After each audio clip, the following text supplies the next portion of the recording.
हाँ, तो हम लोग लास्ट डे ओवर किए थे आर्टिकल 32 और 226, पर ये पूरा खत्म नहीं हुआ था, इसमें रिट पिटीशन था। तो रिट पिटीशन का मतलब हम लोग क्या समझे थे कि रिट पिटीशन का मतलब होता है जब कहीं पे भी और रास्ता नहीं बचा है, तो जो आखिरी रास्ता बचता है वो रिट पिटीशन। मतलब ये हमारा रेमेडियल राइट्स है। जब हम लोग कुछ नहीं कर सकते हैं तो हम लोग रिट पिटीशन का सहारा लेते हैं। तो सबसे पहला था इसमें हेबियस कॉर्पस। हेबियस कॉर्पस का मतलब क्या है? जैसे देखो, सोचो कोई भी पुलिस किसी को अरेस्ट कर लेता है किसी के भी कंप्लेंट पे, या पुलिस ऐसे भी किसी को भी अरेस्ट कर लेता है जिसपे पुलिस को शक होता है कि ये हार्मफुल है हमारे पब्लिक के लिए, हमारे स्टेट के लिए या कंट्री के लिए हार्म होगा, उसे भी पुलिस पकड़ लेता है। ठीक है, तो पुलिस किसी को भी अरेस्ट करके ले जाता है। बट अरेस्ट करने के बाद नियम क्या है कि 24 आवर्स के बाद हम लोग को उसको कोर्ट में ट्रायल के लिए पेश करना पड़ेगा, ले जाना पड़ेगा। तो पुलिस क्या करेगा? सोचो पुलिस 24 आवर के अंदर जो कॉम्पिटेंट कोर्ट है उसमें लेके चला गया सामने वाले को। जैसे सोचो कि मेरे को पुलिस उठाकर लेकर गया, ओके, तो उसके बाद क्या करना है? पुलिस का क्या ड्यूटी है? मेरे को लॉकअप में रखेगा, पर लॉकअप में रखने के बाद मेरे को विद इन 24 आवर्स, मतलब 24 आवर्स प्लस ट्रैवलिंग टाइम भी मिल जाता है, मेरे को उतने 24 घंटे के अंदर मेरे को कोर्ट में उसको लेके जाना है ट्रायल के। पर पुलिस क्या किया? पुलिस मेरे को कोर्ट में लेके ही नहीं जा रहा है, मेरे को लॉकअप में ही बंद करके छोड़ दिया है। अब प्रैक्टिकली कोर्ट को कैसे पता चलेगा कि आज कौन कौन सा पुलिस किसको किसको अरेस्ट किया है? ये कोर्ट को तो नहीं पता चलेगा। ये पुलिस का ड्यूटी है कोर्ट के पास बताना कि कल हमने इसे अरेस्ट किया है, इस वजह से अरेस्ट किया है, तो आज इसका कोर्ट में ट्रायल है। पुलिस क्या किया? मेरे को कोर्ट में पेश ही नहीं कर रहा है, ट्रायल के लिए मेरे को भेज ही नहीं रहा है, मेरे को लॉकअप में ही बंद करके छोड़ दिया है। तो मेरा फैमिली इसमें क्या करेगा? मेरा फैमिली इसमें पुलिस को जाके बोलेगा तो पुलिस बोलेगा कि जो करना है कर लो, नहीं छोड़ेंगे इसको। तो मेरे फैमिली के पास लास्ट क्या बचता है? तो वो रिट पिटीशन में जाएगा, रिट पिटीशन में हेबियस कॉर्पस में जाएगा। हेबियस कॉर्पस के दौरान मेरा फैमिली क्या कर सकता है? हाई कोर्ट में या फिर सुप्रीम कोर्ट में ये अर्जी डाल सकता है, ये लेटर डाल सकता है, ये रिक्वेस्ट डाल सकता है कि मेरे बेटी को पुलिस ने पकड़ के लॉकअप में डाल दिया है और 24 आवर से ज्यादा हो चुका है, कोर्ट को अभी तक इन्फॉर्म भी नहीं किया गया है कि मेरी बेटी को इन लोगों ने अरेस्ट किया है, तो ये गलत हो रहा है। तो कोर्ट फिर पुलिस को ऑर्डर देगा कि तुम ट्रायल के लिए लेकर आओ, जो अक्यूज्ड पर्सन है, जिसपे तुम्हें डाउट है, जिसे तुमने लॉकअप में डाला है, उसे कोर्ट में लेकर आओ, और तुम्हें कोर्ट में उसे लाना पड़ेगा, ये कोर्ट का ऑर्डर आ जाए। तो हेबियस कॉर्पस से हम लोग क्या करते हैं? जब भी कहीं पर इस तरीके का चीज हो रहा है कि कोई अरेस्ट कर लिया है बट पुलिस अपना ड्यूटी नहीं निभा रहा है, तो वहां पे हम लोग ये कर सकते हैं, हेबियस कॉर्पस। दूसरा था मैंडामस। तो हम लोग हेबियस कॉर्पस कर ली। अब है मैंडामस। मैंडामस का मतलब होता है टू कमांड। टू कमांड का मतलब ऑर्डर देना। सोचो कि हम लोग को पता है कोलकाता में जेवियर्स कॉलेज है, जेवियर्स में मॉर्निंग में अगर एडमिशन लेना है तो कम से कम 90 से 95% लेके आना पड़ेगा, और मैथ्स में भी कम से कम 90 होना चाहिए।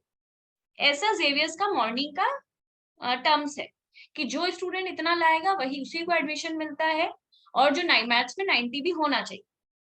सोचो मेरा 92% आया है और मेरा मैथ्स में भी 92 आया है, और एडमिशन कहाँ पे क्लोज हुआ है? 90% पे एडमिशन क्लोज हुआ है, मतलब 90% तक जिसका भी आया है सबको एडमिशन मिला है। तो मेरा तो 92% आया है, मेरे को भी एडमिशन मिलना चाहिए था, बट कॉलेज ने मुझे एडमिशन ही नहीं दिया है, मेरा लिस्ट में नाम ही नहीं।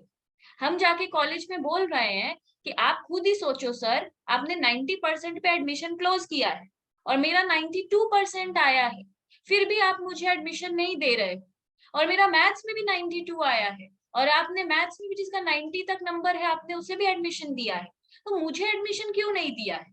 कॉलेज बोल रहा है नहीं नहीं हुआ है, नहीं आया लिस्ट में नाम, अब कुछ नहीं हो सकता, अब तो लिस्ट निकल चुका है।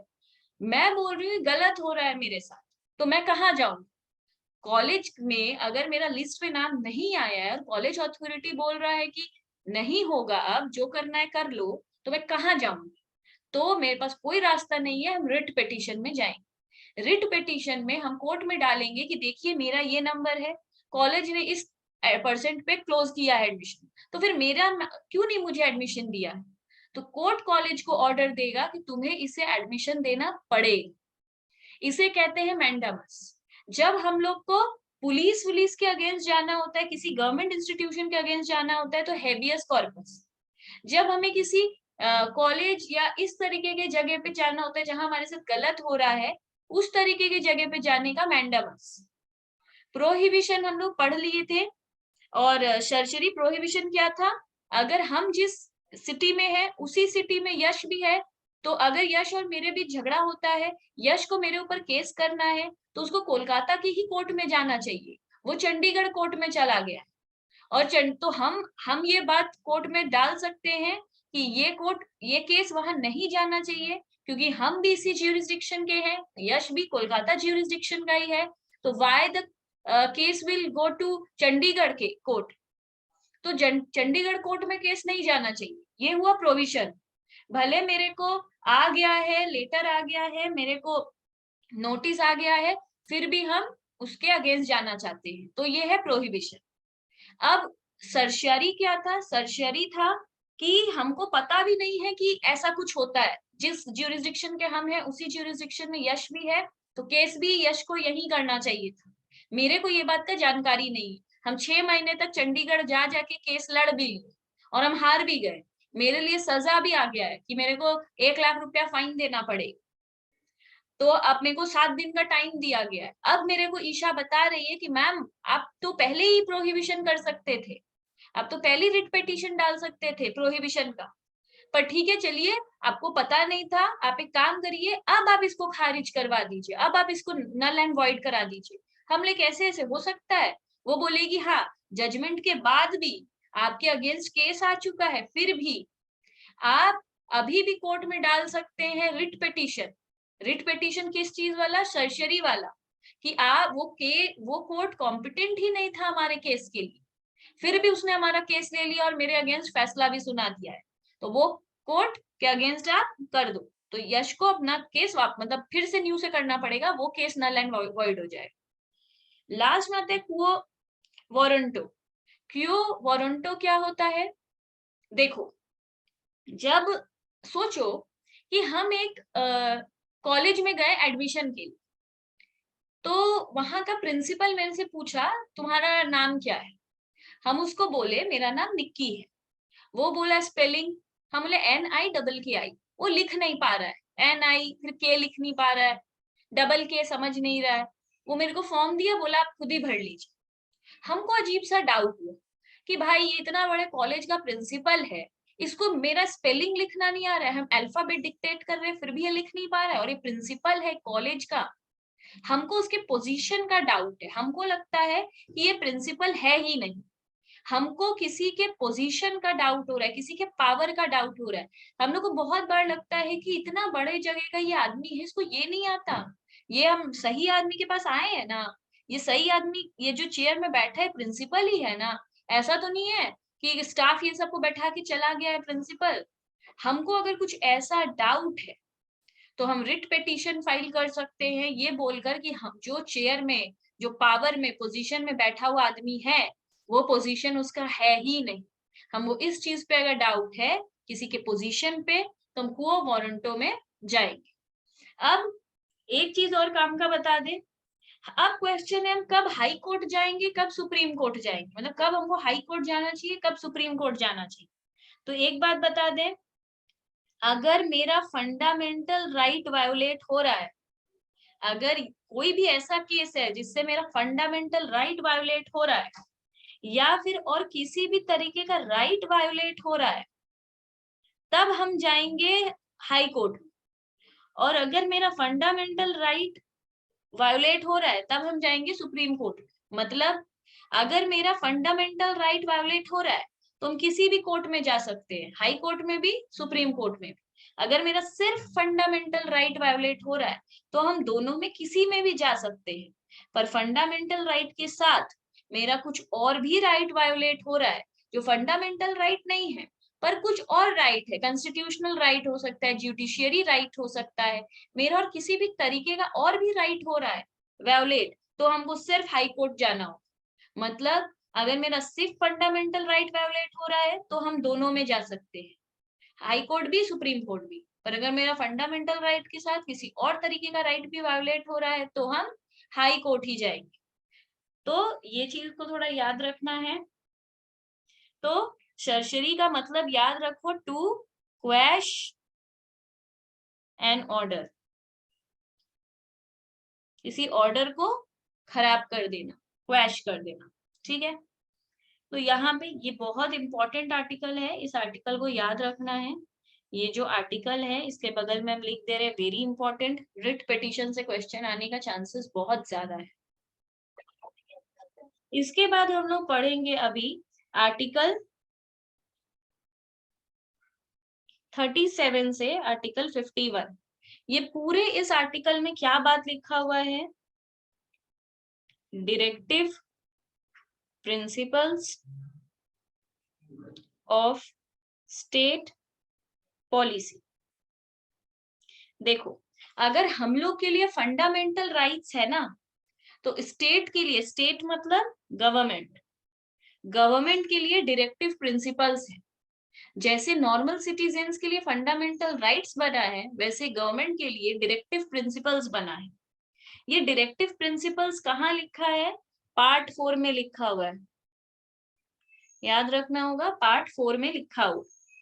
तो फंडामेंटल, फंडामेंटल यहाँ पे क्या, किसको लेके, तो हम क्या बता रहे, डायरेक्टिव प्रिंसिपल है वो सब राइट्स जो गवर्नमेंट के पास है। देखो, कुछ राइट्स अगर हमारे पास है, कुछ हक अगर हमें मिला है, तो कुछ राइट्स गवर्नमेंट को भी तो मिला है, कि गवर्नमेंट कभी भी कोई भी रूल बना सकता है।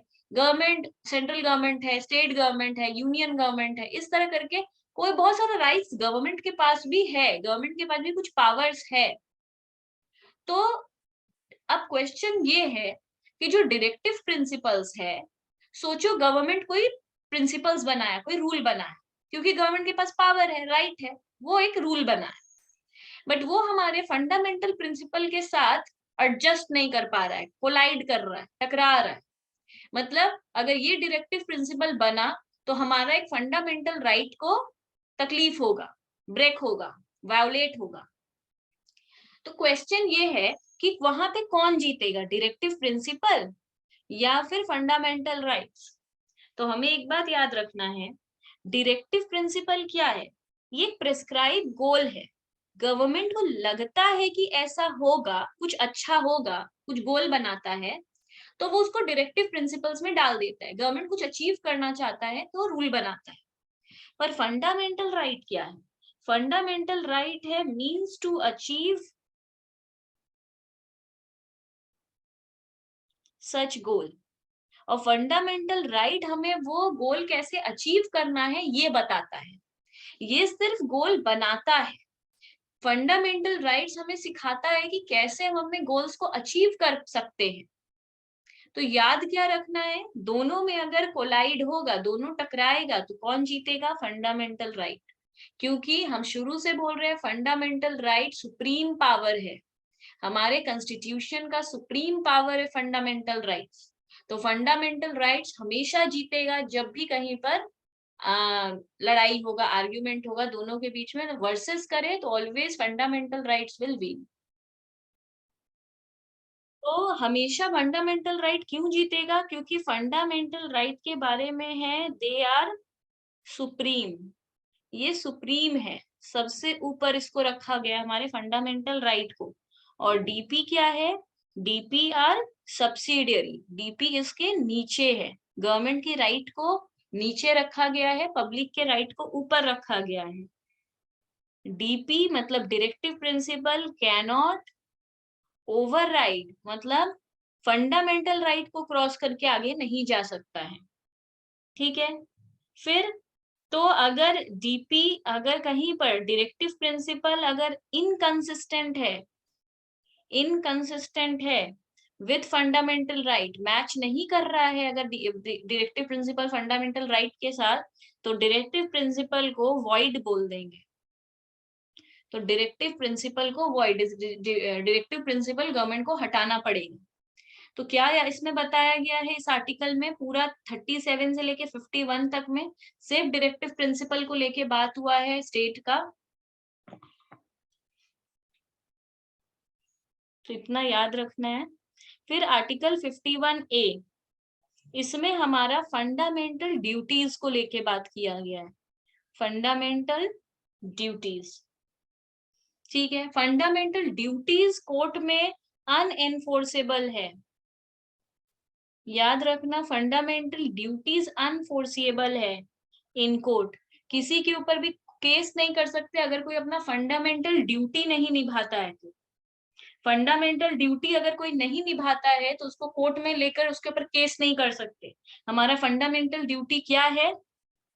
रिस्पेक्ट फ्लैग, हमें अपने फ्लैग को रिस्पेक्ट करना चाहिए, ये हमारा फंडामेंटल ड्यूटी है। दूसरा, अबाइड कॉन्स्टिट्यूशन ऑफ इंडिया, हमें कॉन्स्टिट्यूशन ऑफ इंडिया को फॉलो करना चाहिए, अबाइड करना चाहिए। हम बाइंड हैं, मतलब जुड़े हुए हैं, तो हमें इसका रेस्पेक्ट करना चाहिए।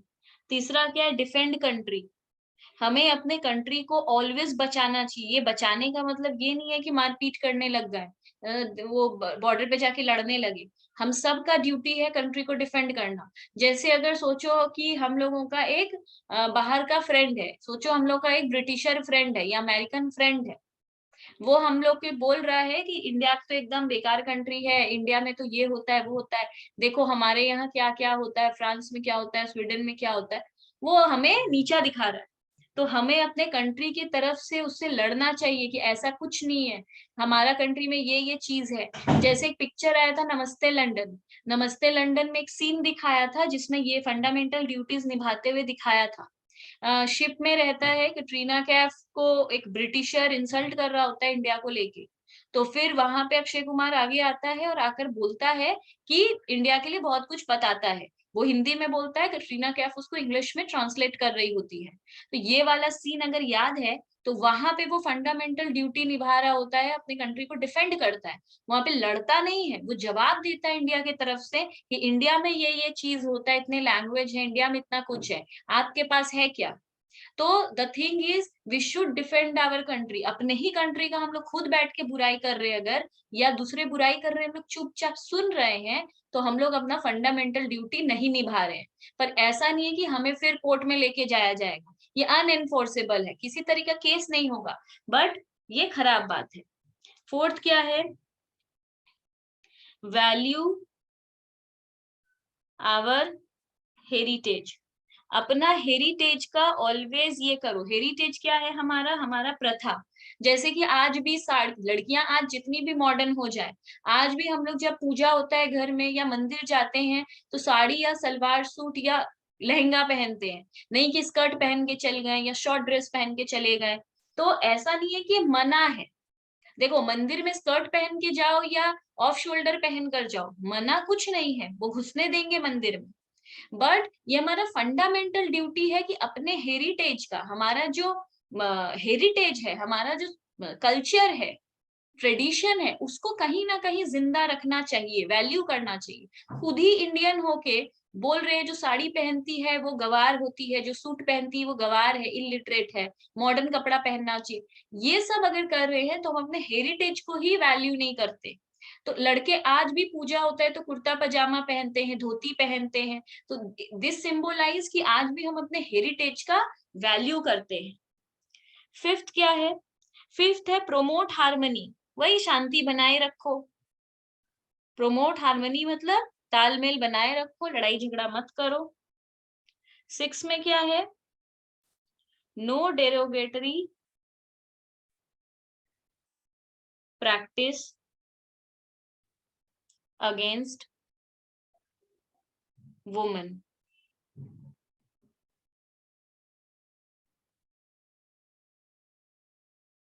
तो no derogatory practice against women मतलब जो अभी चल रहा है, रिस्पेक्ट वुमेन, ऐसा कुछ मत करो वुमेन के अगेंस्ट जो वुमेन को प्रॉब्लम में फंसा दे, मतलब वुमेन के लिए लाइफ इजी करो। डेरोगेटरी प्रैक्टिस मतलब कुछ नेगेटिव प्रैक्टिस जो वुमेन के लिए बुरा है। तो अगर कोई ऐसा करता है कुछ ऐसा नहीं कि उसके साथ बुरा कर रहा है। डेरोगेटरी प्रैक्टिस मतलब जो, जैसे वुमेन लोग को पढ़ने नहीं देना, जॉब नहीं करने देना, कंट्रोल करना, बोलना हम लड़के हैं, तुम लड़की हो, तुमको वही करना पड़ेगा जो हम चाहते हैं। ऐसा कुछ बड़ा नहीं, बट तुमको घर पे बैठना पड़ेगा, तुम जॉब नहीं कर सकती। ये हस्बैंड जो वाइफ को कहते हैं, इन लॉज जो बहू को कहते हैं, इस तरीके का जो डेरोगेटरी प्रैक्टिस हो रहा है अगेंस्ट वुमेन, ये नहीं होना चाहिए। अगर कोई लड़की को पढ़ने नहीं दे रहा है तो इसलिए हस्बैंड को जेल नहीं हो जाएगा या केस नहीं चलने लगेगा, बट ये उसका फंडामेंटल ड्यूटी है कि if a woman wants to study, let her study. तो ये सब है थोड़ा कि फंडामेंटल ड्यूटी में, तो 6 ही ड्यूटीज है हमारा फंडामेंटल, याद रखना होगा। इसके बाद आता है आर्टिकल 123 एंड 213। इसको समझो। देखो 123 क्या कहता है प्रेसिडेंट के बारे में, और 213 क्या कहता है गवर्नर के बारे में। तो एक चीज हम लोग को याद रखना है, अगर हम स्टेट लेवल पे बात करते हैं तो अगर हम स्टेट लेवल पे कोई बात करते हैं तो गवर्नर डिसीजन लेता है। अगर हम कुछ कंट्री लेवल पे डिसीजन लेते हैं तो वो प्रेसिडेंट बात करता है। ठीक है। अगर हम लोग, तो कहने का यहाँ पे क्या मतलब है कि अगर कोई भी चीज हमारे कंट्री में होता है तो या तो उसमें गवर्नमेंट का कंसेंट होता है या तो प्रेसिडेंट का कंसेंट होता है। कंसेंट जरूरी है। अगर कोई भी चीज नेशनल लेवल पे हो रहा है या कंट्री लेवल, स्टेट लेवल पे हो रहा है, तो उसमें प्रेसिडेंट या गवर्नर का कंसेंट जरूरी है, रजामंदी जरूरी है। तो ये कैसे होता है, देखो हम एक बात बता दें। अगर कोई भी बिल पास होना होता है, कोई भी बिल बिल पास होना मतलब कोई भी जो डिसीजन होता है तो उसके लिए बिल पास होता है। तो बिल रिक्वायरमेंट, जब बिल रिक्वायरमेंट है,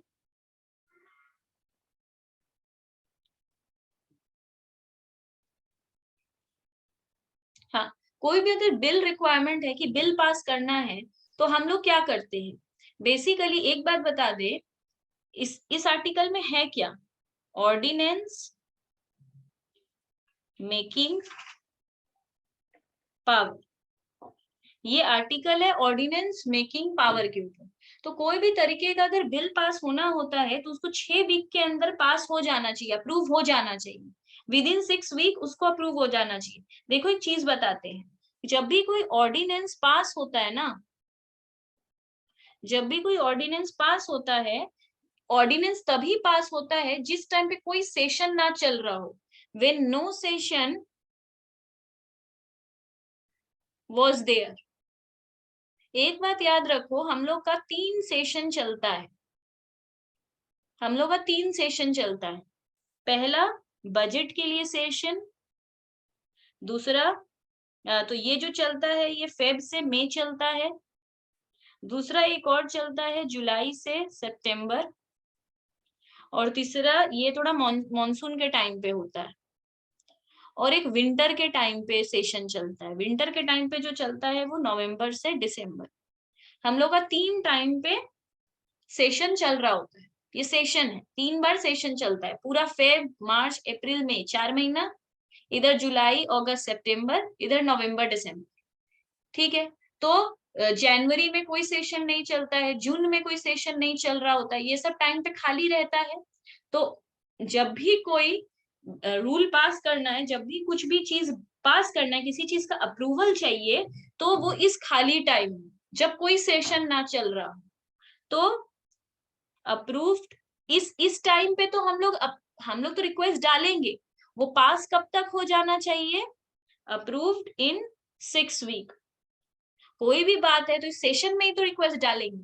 सोचो गवर्नर को या प्रेसिडेंट को कुछ रूल लाना है तो कब डालेगा, कब रखेगा अपने बात को, जब सेशन बैठेगा तब अपने बात को रखेगा। सोचो मई में रखा, मई के बाद मई में रखा, तो जिस दिन रखा उस दिन से 6 वीक के अंदर उस बात को अप्रूव हो जाना चाहिए, अप्रूव हो जाना चाहिए 6 वीक में। अगर नहीं होता है वो अप्रूव 6 वीक के अंदर, इफ नॉट देन वॉइड, तब वो बात वॉइड डिक्लेयर हो जाता है। तो ये सब बात को याद रखना है।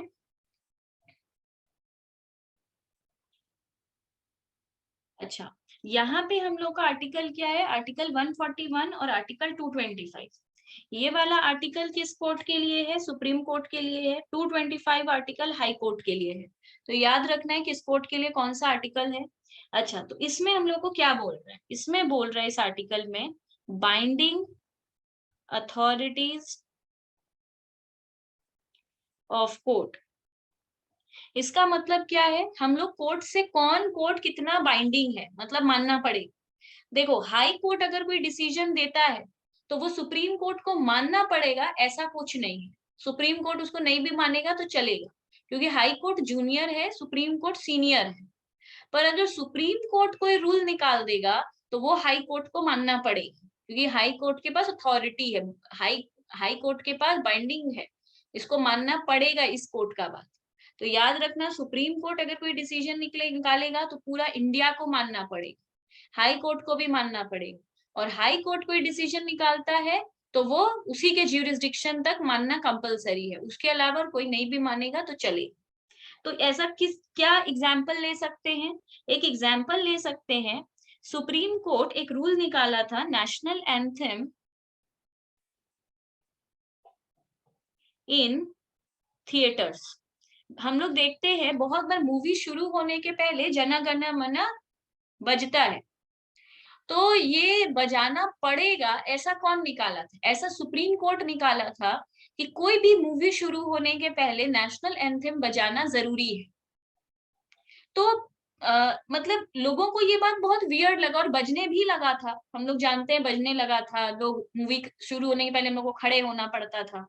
तो ये लोगों को बहुत ऑकवर्ड लगा कि मतलब मूवी देखने के मूड में हम लोग का पैट्रियटिज्म को ट्रीट मतलब चेक कर रहे हैं, हम लोग कितने देशभक्त हैं। मतलब देशभक्ति देखने के लिए हॉल, मूवी हॉल का क्या जरूरत है, मतलब वो एक सही प्लेस नहीं है ये जानने के लिए कि हम लोग देशभक्त हैं या नहीं। वहां नेशनल एंथम बजाने का क्या जरूरत है, कोई कैसे भी बैठा हुआ है, सेटल हुआ हुआ है, हाथ में बहुत सारा सामान है, मूड पूरा कॉमेडी का है या फिर सीरियस मूड है, उसमें हम नेशनल एंथम गा रहे हैं। तो यहाँ पे बहुत ऑकवर्ड था ये, तो लोगों ने इसके ऊपर विरोध किया, मानना तो पड़ा ही, हर हॉल को बजाना पड़ा, पर लोगों ने इसके ऊपर विरोध किया। तो सुप्रीम कोर्ट क्या किया, इसको थोड़ा सा चेंज कर दिया। इसको चेंज करके वो क्या किया, एक्चुअली इसके ऊपर ना एक बेंच बैठा था, जज लोग का पैनल बैठता है। तो एक जस्टिस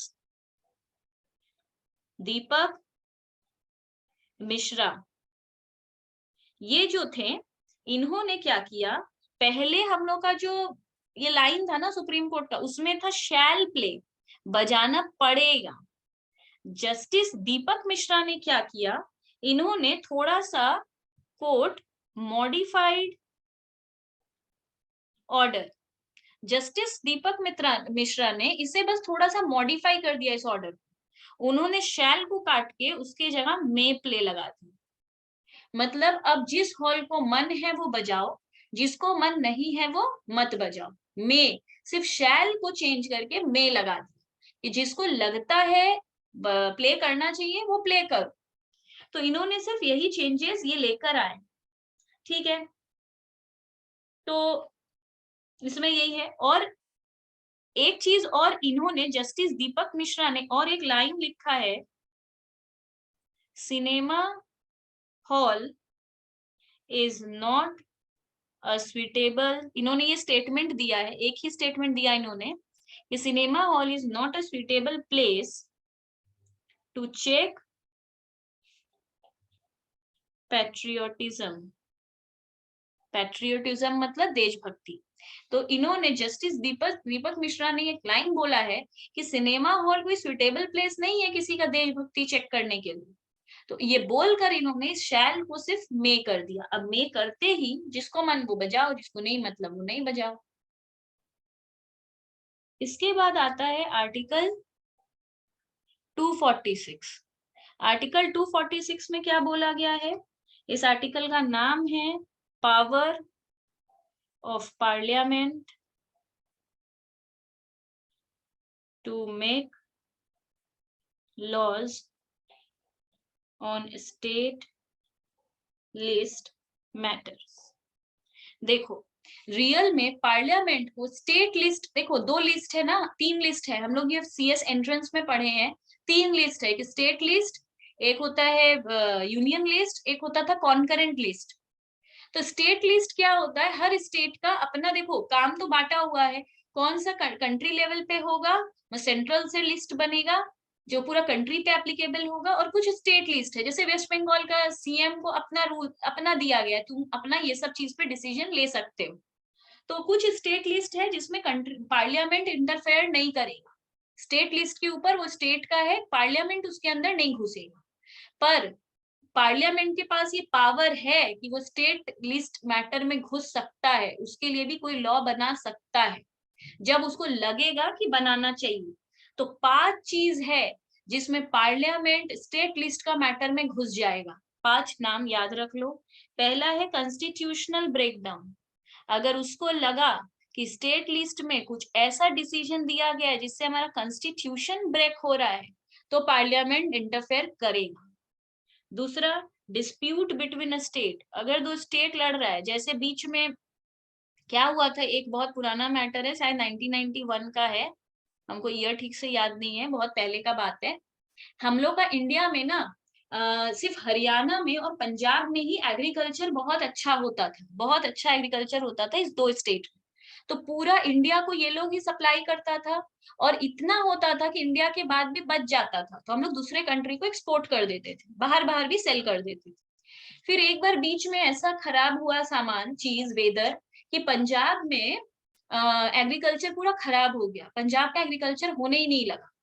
तो हरियाणा का ड्यूटी था सबको देना, तो पंजाब इतना कर पा रहा था ग्रो कि सिर्फ पंजाब के लिए वो सुइटेबल था, पर इतना नहीं ग्रो कर पा रहा था कि पूरे इंडिया को दे, एक्सपोर्ट करे, उतना नहीं कर पा रहा था पंजाब। तो पंजाब क्या की, तो हरियाणा को गवर्नमेंट बोला अब तुम पूरा इंडिया को दोगे और बाहर भी एक्सपोर्ट होगा, पंजाब नहीं करेगा। तो हरियाणा इसके ऊपर विरोध किया कि क्यों, 2 स्टेट के बीच में भेदभाव क्यों। तो इस मैटर पे जब दोनों स्टेट का अपना अपना स्टेट का गवर्नमेंट नहीं संभाल सका, तो पार्लियामेंट इसमें एंटर किया था।